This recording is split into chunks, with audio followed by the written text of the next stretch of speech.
আমি জানতে চাই ইউটিউবে এমন অনেক আমল দেখা যায় যে আপনি আমল করলে 1 ঘন্টা বা 1 দিনের মধ্যে এত টাকা পাবেন।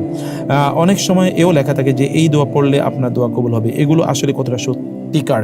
ঘুষ দিয়ে চাকরি নেওয়া হালাল নাকি হারাম? নটর ডেম কলেজ খ্রিস্টান মিশনারিদের পরিচালিত পড়া যাবে কিনা? আমি ওইখানে ভর্তির সুযোগ পেয়ে ইতিমধ্যে ভর্তি হয়ে গেছি।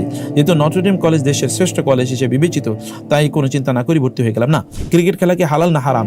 হুজুর, যদি কেউ কারো উপর বারবার জিন পাঠায় তার ক্ষতির উদ্দেশ্যে, এরপর ওই মাজলুম ব্যক্তি যদি জাদুকরকে চিনে ফেলে, কোনোভাবে জানতে পারে যে অমুক লোক তার উপর জাদু করছে বারবার, তাহলে ওই মাজলুম লোকটা যদি তাকে এই জন্যে অনেক মারধর করে, তাহলে কি গুনাহ হবে না? অবশ্যই গুনাহ হবে। আমি তাহসিন ইবনে শহীদ সঠিক জ্ঞান অর্জনে নিজে আত্মনিবেশ করতে চাই, প্রবৃত্তির তাড়না থেকে মুক্তি পেতে চাই, ইলাহির প্রিয় গোলাম হতে চাই। কিভাবে এই কঠিন পথে যাত্রা শুরু করব? আপনি 1 নম্বর কাজ হচ্ছে যে আপনি জ্ঞান অর্জন করার জন্য একটা সিলেবাস ভিত্তিক পড়াশোনা শুরু করুন। কোন একজন মানে রিলায়েবল বিশ্বস্ত দিনদার একজন আলেমের অধীনে আপনি পড়াশোনা শুরু করে দিন, একটা সিলেবাস ধরে ইনশাআল্লাহ। আর আল্লাহ তাআলার কাছে দোয়া করুন, রব্বি জিদনি ইলমা, এবং আল্লাহুম্মা আল্লিমনি মা ইয়ানফাউনি ওয়ানফা'নি বিমা আল্লামতানি ওয়াজিদনি ইলমা। রাসূল সাল্লাল্লাহু আলাইহি ওয়াসাল্লাম এই দোয়া করতেন। আল্লাহর কাছে এই দোয়া করুন। ফজরের নামাজের পর আল্লাহর কাছে দোয়া করবেন, হে আল্লাহ, আল্লাহুম্মা ইন্নী আসআলুকা ইলমান নাফিআ ওয়া আমালান মুতাকাব্বালা ওয়া রিজকান হালালান তাইয়্যিবা। এই দোয়া আপনি ফজরের পরে আল্লাহর কাছে করবেন ইনশাআল্লাহ। স্বামী স্ত্রীর ভরণ পোষণ না দিয়ে মাহফিলে বা মসজিদে টাকা দান করা শিরকি ঠিক হবে না? এটা ঠিক হবে না। কারণ ইয়াসআলুনাকা মাযা ইউনফিকুন কুল মা আনফাকতুম মিন খায়রিন ফালিল ওয়ালিদাইনি ওয়াল আকরাবিন। আল্লাহ তাআলা বললেন, তোমরা তোমাদের সম্পদ ব্যয় করার জন্য 1 নম্বর খাত হলো তোমাদের পিতামাতা, এবং 2 নম্বর খাত তোমাদের সবচেয়ে নিকটবর্তী আত্মীয় স্বজন। কারা? তোমাদের স্ত্রী, স্বামী, সন্তান, সন্ততি, এদের জন্য তোমরা তোমাদের ব্যয় করবে। অতএব আপনি মাহফিলে বা মসজিদে দান করবেন, এটা তো পরে সেকেন্ডারি, ওটা তো নফল। কিন্তু ফরজ কাজ বাদ দিয়ে আপনি শিরকি দান সাদাকা করবেন। আর মসজিদে বা মাহফিলে দান করলে যে সওয়াব পাবেন, আপনার পরিবারকে যদি আপনি তাদের জন্য যদি ব্যয় করেন, তাহলে একই সওয়াব পাবেন বা তার চেয়ে বেশি পাবেন। এটা তো ফরজ আদায় করা। অতএব ওগুলো আপনি করবেন না সেটা বলছি না, এগুলো আপনি করবেন, এগুলো করার পর আপনি করবেন ইনশাআল্লাহ। আর সেখানে যদি আপনি করেন, তাহলে আল্লাহ তাআলা তো এমনিতে আপনার সম্পদ বাড়িয়ে দেবেন ইনশাআল্লাহ। আমি একটি ব্যাংকে 2 লক্ষ টাকা ডিপোজিট হিসেবে রেখেছিলাম 3 বছরের জন্য। 3 বছর শেষে আমাকে 60,000 টাকা বেশি সুদ বা বেনিফিট দেবে, অর্থাৎ 2,60,000 টাকা। কিন্তু তখন আমি সুদের পাপ বা ভয়াবহতা সম্পর্কে জানতাম না। এখন আমি একজন আলেমের কাছে সুদের ভয়াবহতা জানার পর আল্লাহর কাছে ওয়াদাবদ্ধ হয়েছি যে এই দেহে প্রাণ থাকা পর্যন্ত 1 টাকা সুদ খাবো না ইনশাআল্লাহ।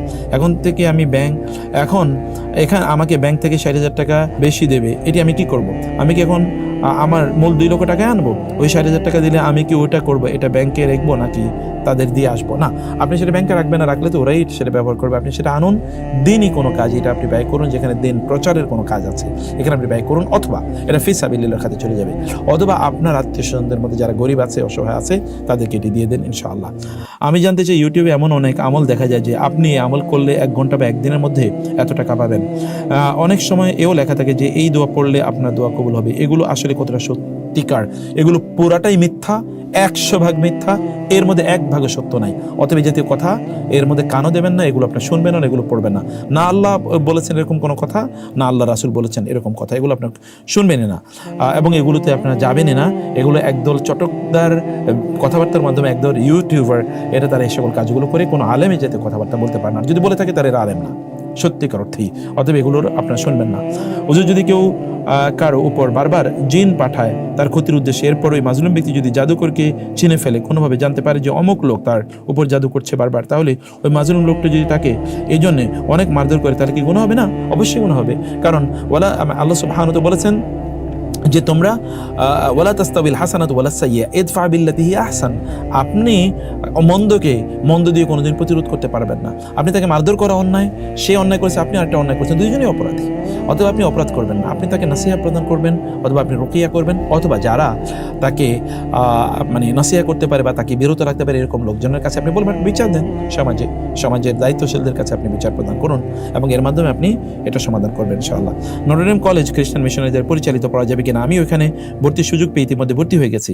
যেহেতু নটর ডেম কলেজ দেশের শ্রেষ্ঠ কলেজ হিসেবে বিবেচিত, তাই কোনো চিন্তা না করে ভর্তি হয়ে গেলাম। না, আপনি সেখানে পড়বেন না, এই জন্য আমরা আগেও বলছি, এখনও বলছি যে যেটা খ্রিস্টান মিশনারিদের দ্বারা পরিচালিত, ওইখানে খ্রিস্টান মিশনারি ওয়ার্ক ওইখানে আছে।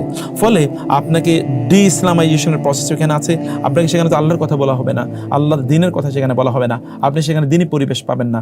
আপনার সেখানে শিক্ষা পড়াশোনা খুবই ভালো। তো বাংলাদেশের সব ব্রিলিয়ান্ট সব স্টুডেন্টরা কি নটর ডেমে পড়াশোনা করে, অথবা রাষ্ট্রে যারা সবচেয়ে গুরুত্বপূর্ণ দায়িত্ব পালন করছে, অথবা ধরুন সমাজে যারা গুরুত্বপূর্ণ দায়িত্ব পালন করছে, যারা বড় বড় মানে পদ পজিশন যারা হোল্ড করছে, অথবা যারা ব্যবসা বাণিজ্য করছে, যারা নিজেরা ব্যবসা বাণিজ্য পরিচালনা করছে, যারা চাকরি বাকরি করছে, এই সকল লোক কি ওইখানকার প্রোডাক্ট বা সেখানকাই তারা পড়াশোনা করেছে? আপনার কেন কেবল মনে করতে হবে যে ওইখান থেকে পড়াশোনা করলে আমি ব্রিলিয়ান্ট হব বা আমার এরকম হবে? বরং আমরা জানি যে সেখানে যেহেতু ডে ইসলামাইজেশন সেখানে প্রসেস আছে, সেখানে যে মিশনারি সেখানে এজেন্ডা সেখানে আছে, অতএব সেখানে একজন মোমেন নিশ্চিতভাবে জানার পর তিনি সেখানে ইমানদাররা সেখানে পড়বেন না, তারা অন্য জায়গায় পড়ুন। অথবা ধরুন এর চেয়ে ভালো স্কুল বা কলেজ বা ইউনিভার্সিটি আপনি নাই, এ কথাই বা আমরা কীভাবে বলতে পারি? আবার 2 নম্বর বিষয় হচ্ছে যে ওইখানে পড়লেই যে আপনি সবচেয়ে ভালো করবেন এটাই আপনি কীভাবে গ্যারান্টি দিয়ে বলতে পারেন? আর তৃতীয়ত বিষয় হচ্ছে যে আমাদেরকে মনে রাখতে হবে যে মোমেনদের জীবন কিন্তু আখেরাত ফোকাসড, আখেরাত কেন্দ্রিক, অতএব তার আখেরাত ধ্বংস হয়ে যাবে। এই দুনিয়া নিয়ে এটা তো মোমেনের জীবন না।